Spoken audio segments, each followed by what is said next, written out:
Coach, you just talked a lot about this, but first game, they've got a new coach, so many unknowns.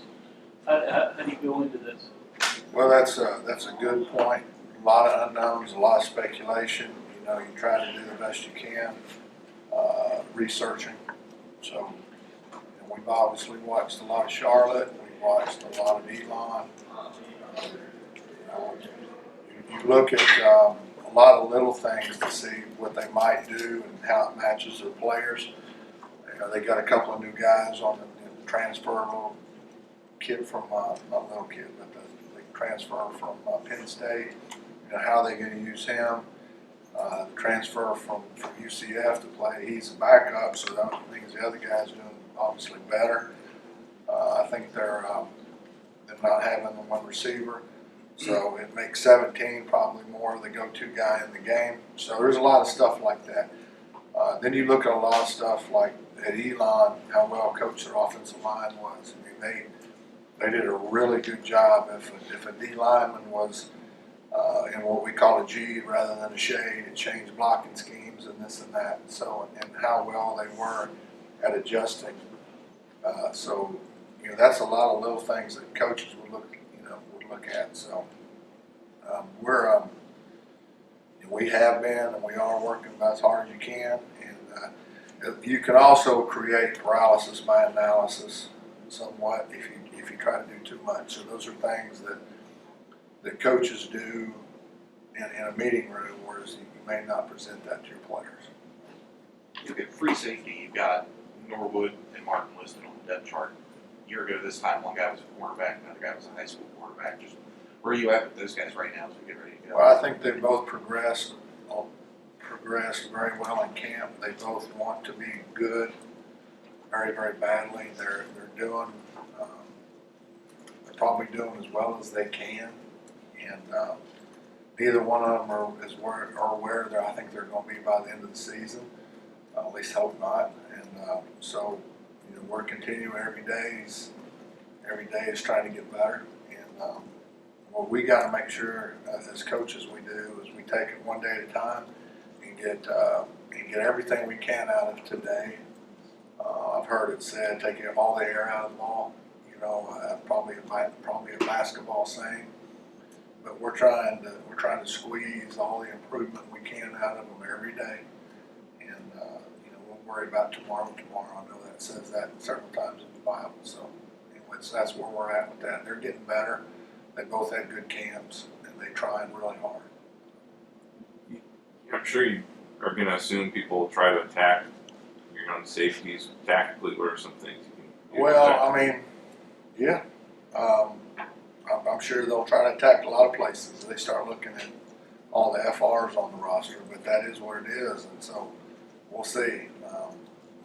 There's a lot, like you talked about, a lot of unknowns, and I think the most important known is that they'll be here Saturday, and if our guys play as hard as they can, as smart as they can, as fast as they can, and we serve them, and we act as servants. I was listening to a devotion yesterday coming in, Joel Osteen thing when I was driving into work, and you know, it kind of always brings things back to perspective as we're here to serve, and so I need to do the best job I can to get these guys as good as they can be and to play as hard as they can and to not disrupt them by being negative or being fearful or whatever, and we're going to do that, and that's the approach that we're taking. Can a pass rush and pressure protect some of those issues you got behind you? No question. And the thing that we've been able to do probably for the last 3 or 4 years is establish a pretty good pass rush. But there's a difference if they got 7 guys in to protect, which Elon did on occasion. They would keep 7 guys in to block and throw the ball down the field. Just numbers wise, 7's probably going to block 4.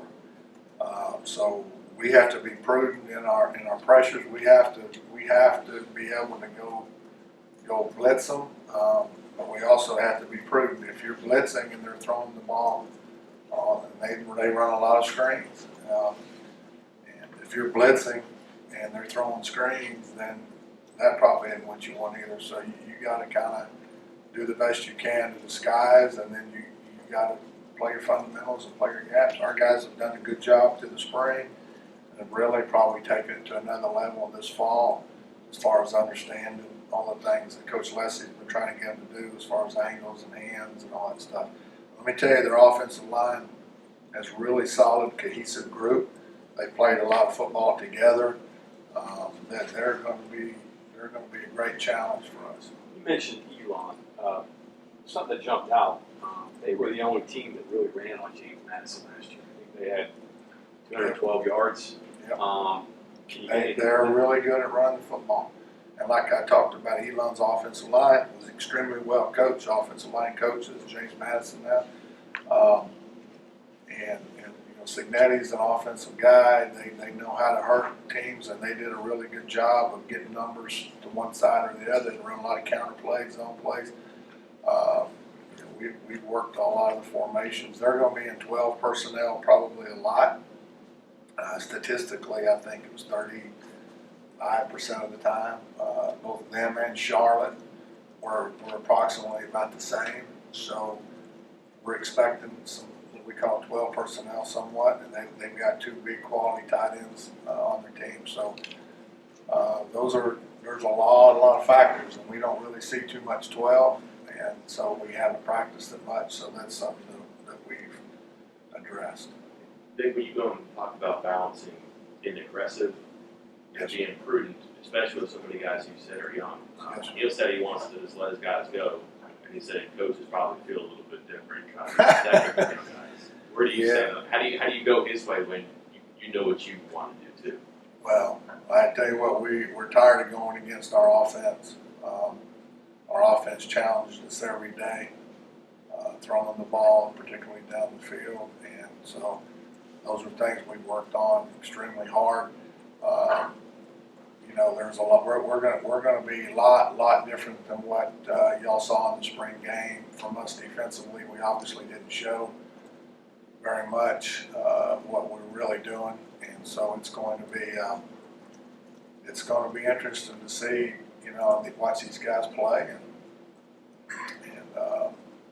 looking forward to it, obviously. And like I said before, I want to make sure that I do the best job serving our players to what their needs are, and their needs are to stay confident in them, and to be confident in them, and to support them, and to get them as good as they can be for Saturday. But again, working on today first. Luigi, the quarterback for James Madison, anything jump off the Um, page you want to? A real solid player. Is a better runner than what he's given credit for, and his reads are really sound when he goes through his progressions. Like a lot of quarterbacks, if he gets some pressure, obviously it's not as good. But you can say that about Tom Brady, I would think. He's a really good, obviously Division I quarterback, and he's had great success. And probably, I don't know if Coach Brown hit it on it. I'm sure he probably did. This group's used to winning, and back when Mickey Matthews was the head coach, they were winning, and they've been winning ever since. And so this is a program somewhat like us that's got a tradition of winning. And so when you're used to doing that, you know how to prepare, you know what to think, you know how to study film, you do all the things that it takes to help you win. So I think he's very much a winner. Colgate game, that was really the only game he struggled through some picks. What did you see there? Yeah, I think it was a combination of things probably.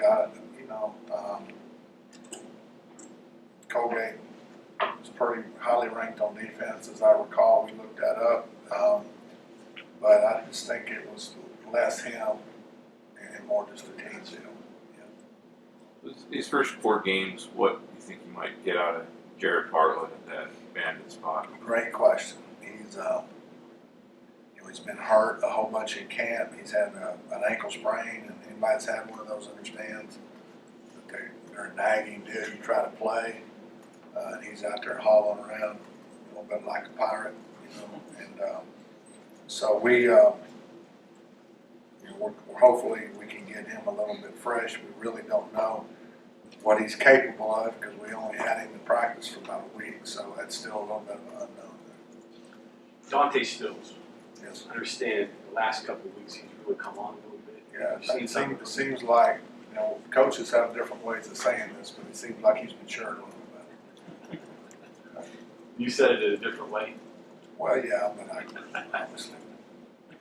Anyway. But he's playing much better. Well, he seems to be. I think Coach Leslie's getting to him a little bit, and but that's good. That's what he should. And we're coaching these guys like I've addressed. We're coaching them hard, but we're teaching them like our kids. And anyway, we're loving them up too, and so we're just trying to get the most out of them. And I think we finally figured out. Coach Leslie's kind of figured out how to get to him a little bit. Hopefully, he'll explode on Saturday. Is he, if he plays the way you want him to play, is he an impactful guy? Well, I think we've got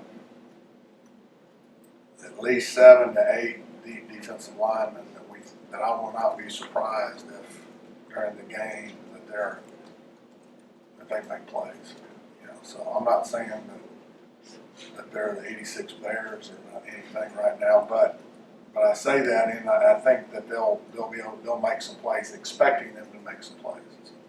Vic, where's Charlie Benton at? You see how you think he can help you down the road? That's a great question. You know, we've given him a bunch of opportunities so far in camp, and so far we'll just kind of wait and see a little bit on him. One more, you mentioned Chandler early in this camp, Yes, about a guy to keep an eye on. Is he playing? I think, I don't know if Coach Brown has announced it or had a release, but he did a really good job through camp. One of our better players through camp. I think the coaching staff felt like he was one of the better players and kind of gave him the guy with the best guy in camp award. So. Vic, without Miller at corner, do you stretch out Bailey and Washington longer? Or do you play the young guys because you don't want to get too unbalanced to snap? Well, I don't know. We'll wait and see how it goes in the game. Okay. I mean, you know, we're playing the guys we got, and they're getting better every day. Okay, thanks, Coach.